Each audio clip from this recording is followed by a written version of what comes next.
ferryman of the dead. Charon, Anubis, and Mannanan Mac Lir. The dying do not walk alone. No soul passes from one realm to the next without a guide, a sentinel of the threshold, charged with escorting mortals from breath into silence. Across the old religions, these wardens of crossing were not gods of comfort. They were not gentle. They were not kind. They were necessary. Their hands were cold as iron. Their patience endless. Their judgment swift. You could not deceive them. You could only pay the toll or be turned back into wandering shadow. Charon, the silent ferryman of Greek memory, he waits on the banks of the Acheron where mist and black water meet. His eyes are hollow, not with cruelty, but with eternity. He does not speak. He does not answer prayers. He does not negotiate. Those who were properly buried, coin laid upon tongue or eyelid, were permitted to step into his skiff. A single obol purchased passage into the underworld. The ferryman rowed without rhythm, without splash, through waters thick as oil. But those who came unaffirmed by ritual, those whose bodies were left to rot beneath open skies, they could not board. They were denied entry. They remained trapped on the banks, wandering for 100 years before would so much as look their way. Anubis, jackal lord of the silent desert, where Greeks imagined water, Egyptians saw sand. To them, the journey did not begin with a boat, it began with a weighing.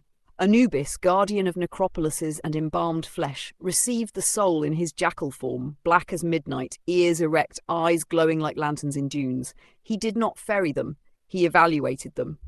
A feather of Ma'at was placed on one side of the scale, the heart of the dead upon the other. If the heart weighed heavier, swollen with vice and arrogance, it was devoured by Amit, the crocodile-headed devourer. But if it balanced, if the soul rang true, then Anubis himself would take the soul by the hand and lead them into the presence of Osiris, where eternal life awaited. Mannanan Mac Lir, the Sea King at the misty shore. To the Celts of Ireland and the Isle of Man, death was not a descent. It was a crossing of sea and storm. They spoke of Tir na Nog, the land of youth, where blossoms never withered, warriors never aged, lovers never parted, but no mortal could find it by compass or map. It was hidden in fog and illusion.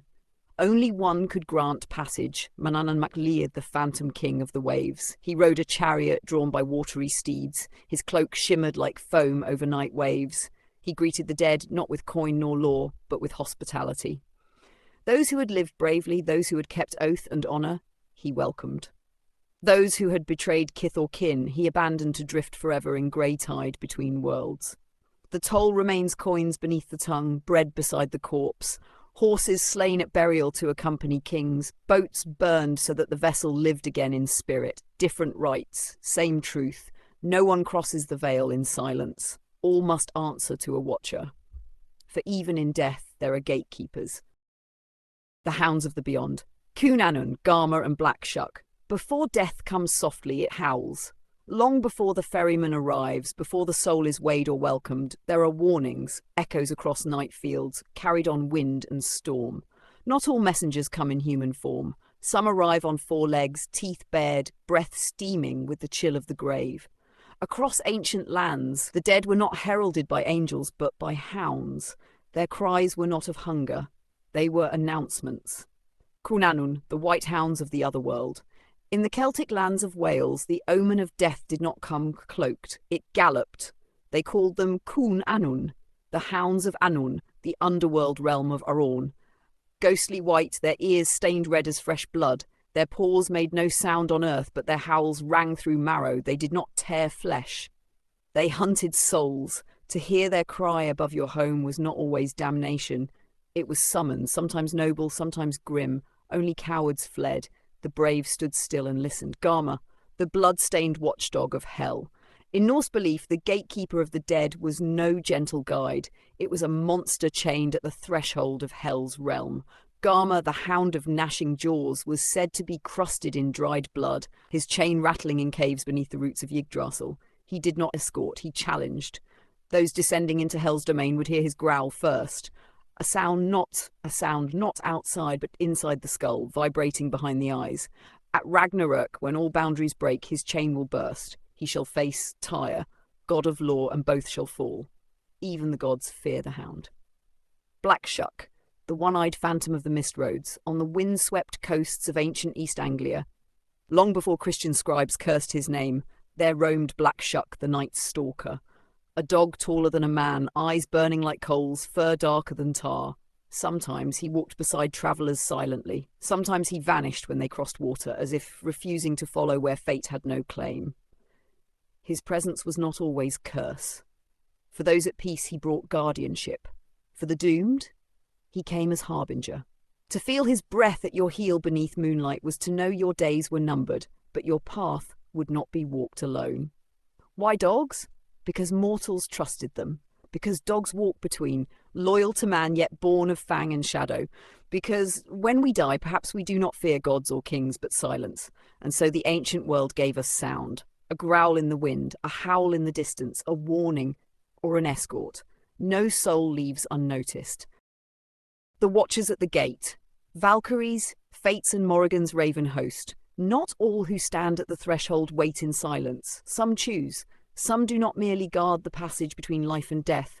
They decide who may cross and when. These are not guides nor beasts, but selectors, sifters of fate, choosers of the slain. They do not escort every soul, only those deemed worthy, doomed or destined. Their gaze cuts deeper than any blade. They do not ask, they declare. The Valkyries, choosers of the slain, they descend upon the battlefield not as winged maidens of soft mercy, but as armoured storms, spears in hand, hair wild as lightning, their mounts thundering between arrow fire. To the dying warrior their arrival was both terror and honour. If a Valkyrie touched your brow, you were marked, not for death, for glory.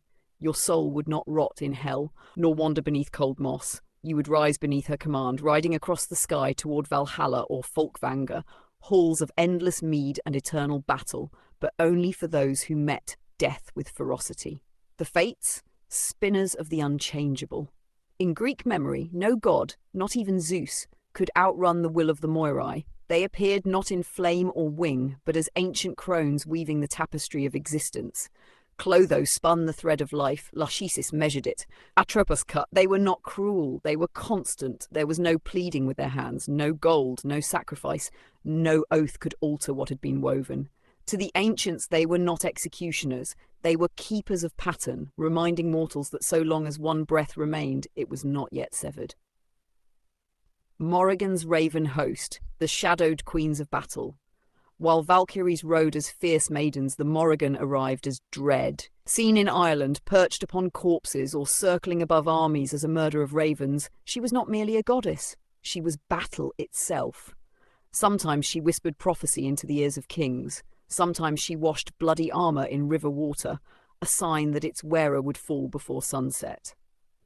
Her ravens feasted on the dead not as scavengers but as priests, consecrating the fallen to their next life. Her message was clear: fight well or be forgotten. Gatekeepers of worth. The ancient world did not believe death was random. Some were claimed, some were spared, some were seen. To live unseen was the greatest curse. To die acknowledged, even by raven, by crone, by war maiden, was sacred.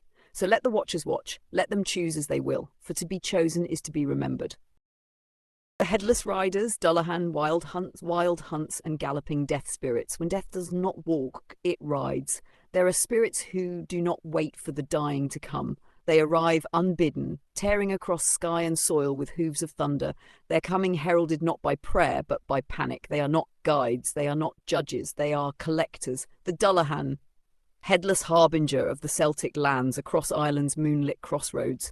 There is one figure whose arrival silences every hearth and heart, the Dullahan, a rider without head, seated astride a jet-black steed whose breath burns like forged smoke. In one hand he carries his own severed skull, eyes glowing like rotten lanterns, jaws grinning with wet teeth. His whip is said to be a spine, flayed from some long-dead sinner. His horse leaves scorched footprints in dew. When the Dullahan rides, locks and bolts snap open by invisible force. No barrier hinders him. He does not chase, he calls. And when he speaks your name, even without lungs, the soul must rise at once, leaving flesh behind like an empty cloak. The Wild Hunt, storm of the deathless host. In Norse, Germanic and later European folklore, winter winds were not merely weather. They were cavalry. They spoke of Odin leading spectral riders across the sky, wolves at his side, slain warriors at his back, a cacophony of laughter, shrieks, horns, and rending steel. To witness the wild hunt was both curse and invitation. Some were seized from the earth and forced to ride beside them for eternity. Others were spared, but forever marked by madness or prophecy. Farmers lay face down in frost when they heard distant galloping, for to look upon the hunt was to risk being taken. Galloping death spirits across the world, from the Czech Bludičky, who steal travellers onto phantom steeds, to the Basque Herrenschuge, dragons in rider shape, to the Manx Taru-Ushte, water bulls who trample spirit and bone alike. The motif repeats. Death does not always creep softly, sometimes it charges. What the riders teach to hide is useless. To plead is pointless. Only one thing held power against the headless host, naming oneself without fear. There are stories, few but stubborn, of mortals who stood unflinching as the Dullahan approached, refusing to flee. Some he killed, some he ignored, some he saluted, for even death respects defiance. The bone walkers and corpse bringers, Draugr, revenants and barrow wights. In the frozen mists of the north, where the wind carries whispers of the dead and the soil cracks with the weight of old graves, there dwell beings neither fully alive nor fully departed. These are the Draugr of Norse sagas, corpses that rise from their burial mounds, guarding hoards of treasure, enacting vengeance on the living, and haunting those who dare trespass upon sacred tombs. Clad in their own decayed flesh, yet imbued with terrifying strength, they blur the line between death and wrath, a reminder that the past never truly lets go. Across the shadowed forests of Europe, revenants tread, less bound by mythic laws, more driven by hunger or unfinished desire. They are the restless dead who return to the world of the living, sometimes seeking restitution, sometimes sowing fear. Their steps are heavy, their intentions inscrutable, and their presence a chill against the hearth-fire of life. Beneath the rolling hills and windswept barrows, barrow wights whisper their secrets. Guardians of the burial mounds, they are spectral sentinels entwined with the earth, commanding silence and shadow. To meet one is to glimpse the thin veil between worlds where soil and bone, memory and oblivion intertwine.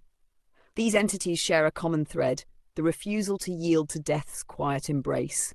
They walk where we fear to tread, reminding us that the past, the ancestral and the sacred dead are never far, and that the earth itself remembers each footstep, each grave unmarked. This episode, a cautionary path through shadow and soil, exhorts the living to honour the dead, respect the sanctity of tomb and treasure, and recognise the persistence of memory etched in bone. The Last Breath. Collectors, banshees, carers, and soul-summoning winds. In the twilight between dusk and the night's deep hush, a lament stirs the air, a cry not for the living, but for those whose time draws near. These are the heralds of death, spirits who do not strike, but who bear witness, who announce the final turning of life's fragile thread. From the misty hills of Ireland comes the banshee, a wailing woman, her voice trembling between sorrow and warning. She does not hunt the living, but foretells their passing. Families who hear her lament know that fate's shadow has drawn near, that the soul's journey will soon depart the flesh. Her cry is both sorrowful and sacred, a bridge between worlds, mourning yet honouring. Across the battlefields of ancient Greece and the shadowed corners of myth, the carers roam.